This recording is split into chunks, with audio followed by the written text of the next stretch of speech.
ಸರ್ಕಾರದಲ್ಲಿ ಮಂತ್ರಿಮಂಡಲ ಬದಲಾವಣೆ ಆಗಿದೆ.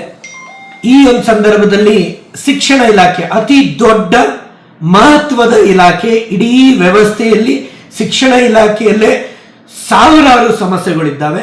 ನಮ್ಮ ಸಮಸ್ಯೆಗಳಂತೂ ಎಂದಿಗೂ ಬಗೆಹರಿದಂತಹ ಸಮಸ್ಯೆಗಳಿದ್ದಾವೆ. ಇವತ್ತಿನ ದಿನ ಪ್ರಸ್ತುತ ಪರಿಸ್ಥಿತಿಯಲ್ಲಿ ಶಿಕ್ಷಣ ಮಂತ್ರಿಗಳು ಇಲ್ಲದೆ ನಾವು ಪರದಾಟ ಮಾಡಬೇಕಾಗಿದೆ. ಅನೇಕ ಸಮಸ್ಯೆಗಳಿದ್ದಾವೆ. RTE ಗೊಂದಲ ಇದೆ, ಅಥವಾ ಸಾಫ್ಟ್ವೇರ್ಗಳು ಅಪ್ಡೇಟ್ ಆಗಿಲ್ಲ, ಇವತ್ತು ತಂತ್ರಾಂಶ ಉಪಯೋಗಿಸಕ್ಕೆ ಯೋಗ್ಯವಾಗಿಲ್ಲ.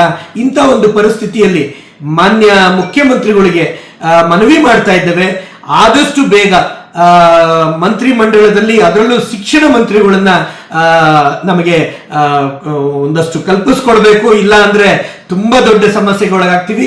ಅದರಲ್ಲೂ ಕೂಡ ಇನ್ನು ಹೊಸ ಶಿಕ್ಷಣ ಮಂತ್ರಿಗಳು ಬಂದ್ರೆ ಇನ್ನು ಅವ್ರಗಳಿಗೆ ಅರ್ಥ ಮಾಡಿಸೋಷ್ಟೊತ್ತಿಗೆ ನಮ್ದು ಮತ್ತೊಂದು 6 ತಿಂಗಳು ಹೋಗುತ್ತೆ.